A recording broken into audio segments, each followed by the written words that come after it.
अस्सलाम वालेकुम। ये जो मैं लगातार अवेयरनेस के लिए वीडियोस डाल रहा हूँ और उस पे जो कमेंट्स आ रहे हैं, तो ऐसा नहीं है कि मैं उसे पढ़ नहीं रहा हूँ या देख नहीं रहा हूँ। अब मैं खुल करके उन नौजवानों से कुछ बात कहने के लिए आया हूँ। अगर उनमें थोड़ी-सी भी शर्म हया होगी, तो वो अपने आप को आज सुधार लेंगे। ये जो लगातार एक लाइन लिखी जा रही है ना, जो आपके माइंड में इंजेक्ट कर दिया गया है, एक वायरस डाल दिया गया है कि दरी कब तक बिछाओगे, दरी बिछाना बंद करो, अपनी हिस्सेदारी लो। जानते ये कितना ख़तरनाक लाइन है? और ये किस लिए ये लाइन इस्तेमाल करवाया जा रहा है?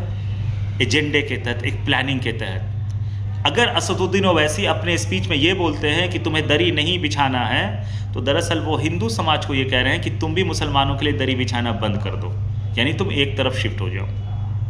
मिसाल ले लीजिए, आंकड़े पेश कर रहा हूँ, मैं तो आंकड़ों के बगैर बात करता नहीं हूँ। बिहार में कब से चुनाव होना शुरू हुआ? 1952 से 16 बार चुनाव हो गए। कितने एमएलए मुस्लिम्स बने हैं आज तक? 379 एमएलए बिहार में आज तक मुसलमान बने हैं। अब उन तमाम सीटों पे आप एवरेज निकाल लीजिए, तो 18 से 20 एमएलए हर टेन्योर में मुसलमान वहाँ बनते रहे।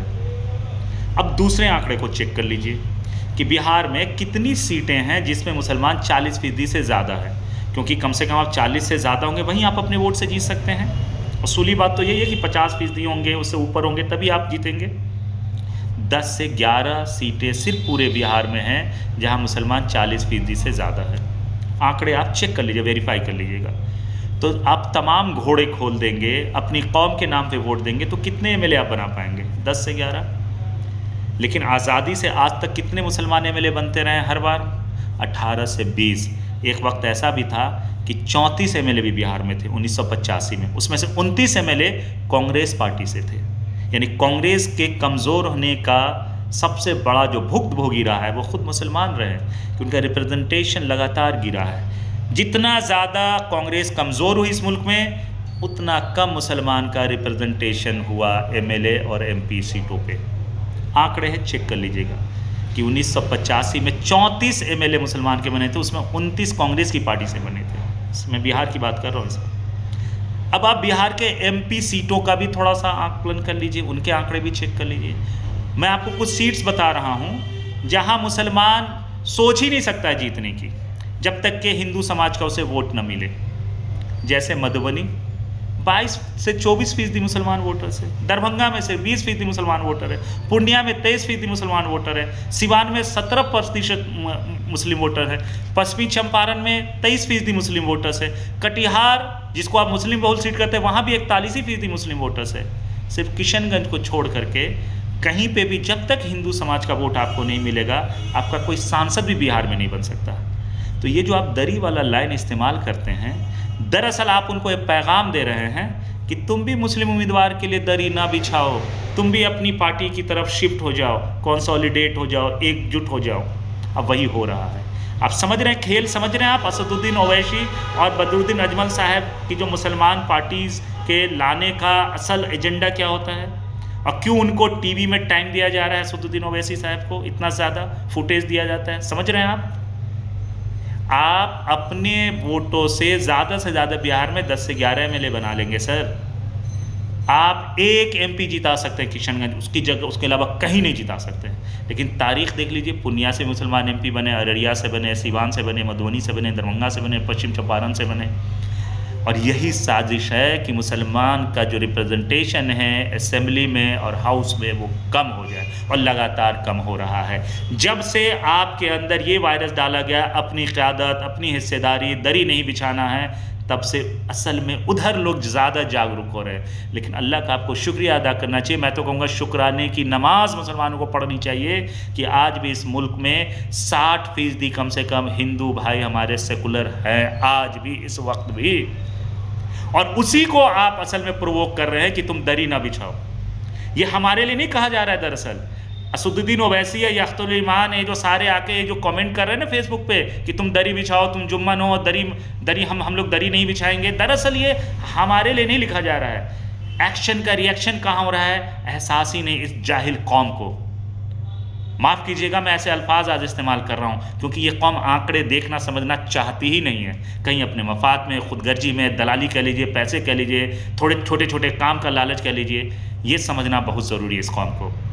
इसलिए आंकड़े जाके देखिए कि 379 जो एमएलए बिहार में बने हैं वो हिंदू वोट से बने हैं कि मुसलमान के वोटों से बने हैं।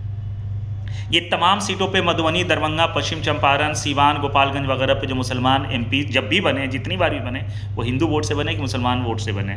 तो अगर हिंदू वोट, अगर ये हिंदू भाई हम अगर ये सोच लेते कि नहीं जी इन लोगों के लिए दरी नहीं बिछाना है, तो क्या कभी आपके अशरफ अली फातमी एमपी बनते, शकील साहब एमपी बनते, शहाबुद्दीन साहब मरहूम एमपी बनते, तारिक अनवर साहब एमपी बनते? ये क्यों नहीं आप सोचते हैं? आपके रिप्रेजेंटेशन को ख़त्म करने की इतनी बड़ी साजिश चल रही है कि आप सोच नहीं सकते हैं। लेकिन साजिश कर कौन रहा है? घर में आग लगी घर के चिराग से। समझ गए होंगे आप कि इसमें जो आग लगाने वाला अख्तरुल ईमान जैसे लोग हैं और असदुद्दीन ओवैसी जैसे लोग। इसलिए इस चुनाव में बहुत ज़रूरी है कि आप सेकुलर ताकतों को मजबूत कीजिए, क्योंकि जितना ज़्यादा कांग्रेस और सेकुलर पार्टीज़ कमज़ोर होंगी, फासिस्ट ताकतें, कॉम्युनल ताकतें उतनी ज़्यादा मजबूत होंगी। और ये लगातार ग्राफ बढ़ रहा है। जहाँ बीजेपी का बीज भी नहीं था, छोटा सा पौधा था, वहाँ वो आज बरगद का पेड़ बन चुका है। वजह क्या था? यही नारे कि दरी नहीं बिछाएंगे, तो उधर जागरूकता आ गई कि नहीं हमें भी नहीं दरी बिछानी है। कहते तो आप मुसलमानों के लिए हो, रिएक्शन कहाँ हो रहा है? और इस देश का इतिहास रहा है भाईचारगी का। प्लस मुसलमान जो नौटंकी कर रहा है, दरअसल जो आप क़यादत की बात कर रहे हो, इस मुल्क में जो मुसलमान इस वक्त है वो तो मुस्लिम लीग के खिलाफ रहा। जो हमारे में जो खून दौड़ रहा है हमारे बाप दादाओं का, हमारे बाप दादा तो मुस्लिम लीग के खिलाफ थे। 11 जनरेशन से हम जिस गांव लौखा में रह रहे हैं, जहाँ से हम हैं, वहाँ तो हमारे बाप दादों ने रिजेक्ट किया आइडिया ऑफ पाकिस्तान को, मुस्लिम लीग के आइडिया को रिजेक्ट किया। मतलब हमारे खून में सेकुलरिज्म दौड़ रहा है। हम झूठ मूठ की नौटंकी करते हैं आकर के फेसबुक पे। भाई आपकी असलियत क्या है वो समझिए। हम भाईचारे पे विश्वास करने वाले लोग हैं। मुसलमान को सिर्फ एक काम करना चाहिए इस मुल्क में मेरे हिसाब से। आप मुखिया बने, सरपंच बने, जिला परिषद बने, चेयरमैन बने, एमएलए बने, आप ईमानदारी से काम कीजिए। हिंदू समाज आपको सर पे बिठा करके आपको तमाम पोस्टें देंगी। लेकिन आज क्या कर रहे हैं? करीम साहब देखिए, कटिहार मेडिकल कॉलेज के जो ऑनर हैं, वो एक एमएलए बनने के लिए जद्दोजहद करते रहते हैं। हर साल वो हज़ारों डॉक्टर पैदा कर रहे हैं। जो कॉलेज एक हज़ारों डॉक्टर पैदा कर रहा है, उनका मर्तबा सोचिए। अब वो एक अदना सा एक एमएलए बनने के लिए वो महुआ में जाकर के डोर टू डोर मेहनत कर रहे थे। सोचिए क्या मानसिकता होगी हमारी कौम की। हम एक दूसरे पे केस मुकदमा कर रहे हैं, ओछी राजनीति कर रहे हैं, हम एजेंडे में शामिल हो जा रहे हैं बीजेपी के कि हम जाकर के मुस्लिम बहुल इलाके में कैंडिडेट खड़ा करते हैं ताकि जो सेकुलर वोट है वो कंसोलिडेट हो जाए। मतलब कितने घटिया हम बन चुके हैं। इतनी गिरावट इस कौम में आ गई है, कहा नहीं जा सकता है। कमेंट्स पढ़ लीजिए तो आपको शर्म आ जाए। दरी नहीं बिछाएंगे, बताइए। तो ये तमाम जो 379 लोगों के लिए हमारे हिंदू भाई दरी बिछाते आ रहे हैं, मतलब आप उनकी बेइज्जती कर रहे हैं। जिन लोगों ने अशरफ अली फातमी साहब को वोट दिया, शकील साहब को वोट दिया, तारिक अनवर साहब को वोट दिया, मरहूम शहाबुद्दीन साहब को वोट दिया, उनकी तो लाज रख लें आप। उनकी को भी क्यों बेइज्जती कर रहे हैं? उन हिंदू भाइयों का क्या कसूर था जिन लोगों ने आपको वोट दिया, आपके लिए दरी बिछाया? क्या आप इस तरह के अल्फाज इस्तेमाल कर रहे हैं? बहरहाल मेरी बात पे गौर कीजिएगा। कल वोटिंग फेज़ 2 का है, सोच समझ के दीजिए। कॉम्युनल फोर्सेज को हार का मुंह दिखाइए, उनके लिए दरवाजे को बंद कीजिए, कहिए माफ़ कीजिए, हमारे यहाँ आपकी कोई ज़रूरत नहीं है। हमारे लिए सेकुलर पार्टीज़ माने रखती हैं। इस देश के भाईचारे के लिए, इस देश की शान आन बान के लिए सेकुलर फैब्रिक बना रहना ज़रूरी है, याद रखिएगा। और यही फार्मूला यहाँ कामयाब रहेगा। और मैं इस देश का एक नागरिक, एक मुसलमान हमेशा से, क्योंकि हमारे पूर्वज खिलाफ रहे मुस्लिम लीग से लेकर के कॉम्युनल फोर्सेस के लिए, तो उसी तरह मैं भी उसके खिलाफ हूँ। इंशाअल्लाह ताला अगली वीडियो में फिर मैं कुछ जानकारी लेके आऊँगा। तब तक के लिए अपनी इजाज़त दीजिए। जय हिंद, जय भारत।